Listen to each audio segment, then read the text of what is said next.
अस्सलाम वालेकुम वरहमतुल्लाहि वबरकातुहू। आज हम बात करेंगे एक और सुपर वुमन की जो कि हमारी इस्लामिक हिस्ट्री का एक शाइनिंग एग्जाम्पल है। वो एक रेप्यूटेबल स्कॉलर है, एजुकेटर है, पॉलिटिकल एक्टिविस्ट है और एक ग्रेट लीडर भी है। वो एक ग्रेट सोर्स ऑफ नॉलेज है दुनिया भर के तमाम मुस्लिम्स और नॉन मुस्लिम्स के लिए। उनकी ज़िंदगी इस बात का प्रूफ है कि लीडरशिप क्वालिटीज़ जो है वो सिर्फ मर्दों तक ही लिमिटेड नहीं होती, बल्कि औरतें भी सामने से लीड कर सकती है। ये लाइफ स्टोरी है सैयदा आयशा बिनते अबू बकर रदियल्लाहु ताला अन्हा की, जो हमारे नबी सल्लल्लाहु अलैहि वसल्लम की तीसरी और सबसे चहीती बीवी थी। बुक्स में उनका जो डिस्क्रिप्शन आता है वो ये है कि वो बहुत ही ज़्यादा खूबसूरत थी, बहुत ही डेलिकेट थी, बहुत ही स्मार्ट थी, बहुत इंटेलिजेंट थी और उनकी जो मेमोरी थी वो बहुत ज़्यादा यूनिक थी। वो माशाल्लाह बहुत ज़्यादा ऑब्जर्वेंट थी, बहुत ही नॉलेजेबल थी। जब उनका जो नॉलेज था ना वो रिलीजन तक या हदीस या फ़िक़्ह तक ही लिमिटेड नहीं था, बल्कि उसके अलावा भी उनको नॉलेज था। पोइट्री का नॉलेज था, डेंटिस्ट्री का नॉलेज था, मेडिसिन का नॉलेज था, वॉर टैक्टिक्स के बारे में उनको पता था। आयशा रदियल्लाहु ताला अन्हा को जब पूछा गया कि उन्होंने इतना सारा नॉलेज कैसे गेन किया, कि हर चीज़ के बारे में उन्हें कैसे पता, तो उन्होंने फरमाया कि आप सल्लल्लाहु अलैहि वसल्लम के पास बहुत सारे लोग आया करते थे, अपने रिलीजियस मैटर्स को या पॉलिटिकल मैटर्स को डिस्कस किया करते, या फिर कभी बीमारियों के इलाज के लिए आया करते। तो आप सल्लल्लाहु अलैहि वसल्लम जिस तरह से उन मैटर्स को डील किया करते और बीमारियों के लिए जो मेडिसिन प्रिस्क्राइब किया करते थे, तो आयशा रदियल्लाहु ताला अन्हा कहती कि मैं उस चीज़ को बहुत ही क्लोजली ऑब्जर्व किया करती थी और मेमोराइज़ किया करती थी कि आप सल्लल्लाहु अलैहि वसल्लम ने कौन सी मेडिसिन किस बीमारी के लिए प्रिस्क्राइब की, या फिर कौन सा पॉलिटिकल इशू किस तरह से सॉल्व किया। तो हर चीज़ को मैं याद किया करती थी। इस तरह से मैंने ये सारा नॉलेज गेन किया। सैयदा आयशा रदियल्लाहु ताला अन्हा की पैदाइश जो है वो 614 कॉमन एरा में मक्का में हुई थी और वो एक मुस्लिम फैमिली में बॉर्न हुई थी, पैदाइशी मुस्लिम थी और आप सल्लल्लाहु अलैहि वसल्लम को नबूवत मिलने के 3-4 साल बाद उनकी पैदाइश हुई थी। उनके जो पेरेंट्स थे, उनके जो फादर थे हज़रत अबू बकर सिद्दीक़ रदियल्लाहु ताला अन्हु, ये आप सल्लल्लाहु अलैहि वसल्लम के एक क्लोज़ कंपेनियन थे और उनकी माँ का नाम था उम्मे रुमान। सैयदा आयशा रदियल्लाहु ताला अन्हा को ना बचपन में डॉल से खेलने का बड़ा शौक़ था।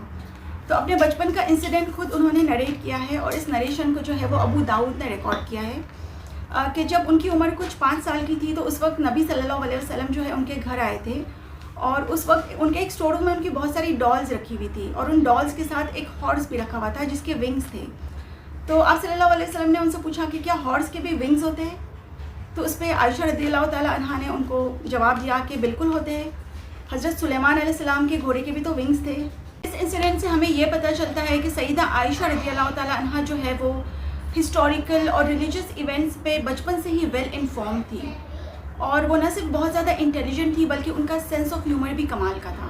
इस सहीह अल बुखारी की हदीस है जिसे आयशा रदियल्लाहु ताला अन्हा खुद नरेट करती है कि हमारे नबी सल्लल्लाहु अलैहि वसल्लम ने फरमाया कि आयशा रदियल्लाहु ताला अन्हा की तस्वीर जो थी आप सल्लल्लाहु अलैहि वसल्लम को उनके ख्वाब में 2 बार दिखाई गई थी और उस तस्वीर को जो है वो सिल्क के कपड़े से कवर किया गया था और जब आप सल्लल्लाहु अलैहि वसल्लम अपने ख्वाब में वो कपड़ा हटाते हैं तो उन्हें आयशा रदियल्लाहु ताला अन्हा दिखाई देती है।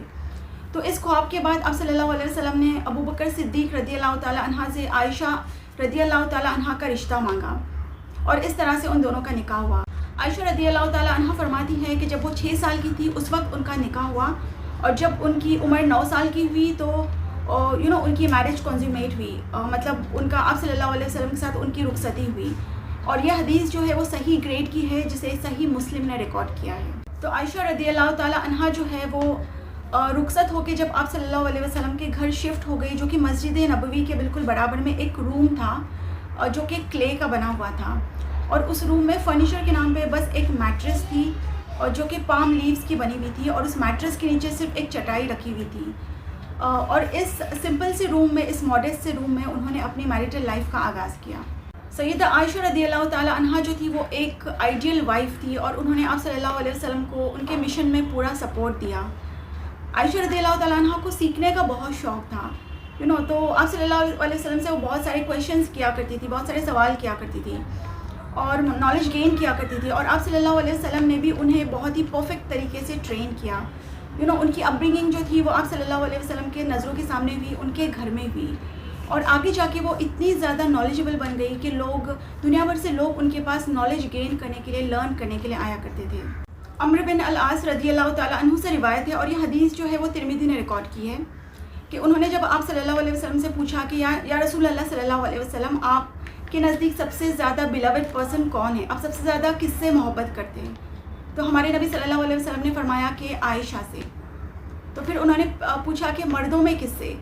تو آپ صلی اللہ علیہ وسلم نے فرمایا کہ عائشہ کے والد سے، مطلب ابو بکر صدیق رضی اللہ تعالیٰ عنہ سے. کہتے ہیں حضرت عائشہ رضی اللہ تعالیٰ عنہ کی لائف کے بارے میں، ارلی لائف اور چائلڈہڈ کے بارے میں کچھ ایونٹس انشاءاللہ اگلے ایپیسوڈ میں ہم ڈسکس کریں گے. حضرت عائشہ رضی اللہ تعالیٰ عنہ کی لائف میں اور کیا کیا چیلنجز آئی اور کیا کیا ایونٹس ان کی لائف میں آئے، تو اس کے بارے میں نیکسٹ ایپیسوڈ میں انشاءاللہ بات کریں گے. تو ویڈیو آپ کو اچھی لگی ہو تو اس کو لائک کیجیے اور میرے چینل کو سبسکرائب کیجیے. تو ملتے ہیں اگلی ویڈیو میں انشاءاللہ. تب تک کے لیے اپنا خیال رکھیے اور مجھے بھی اپنی دعاؤں میں یاد رکھیے. جزاک اللہ خیر.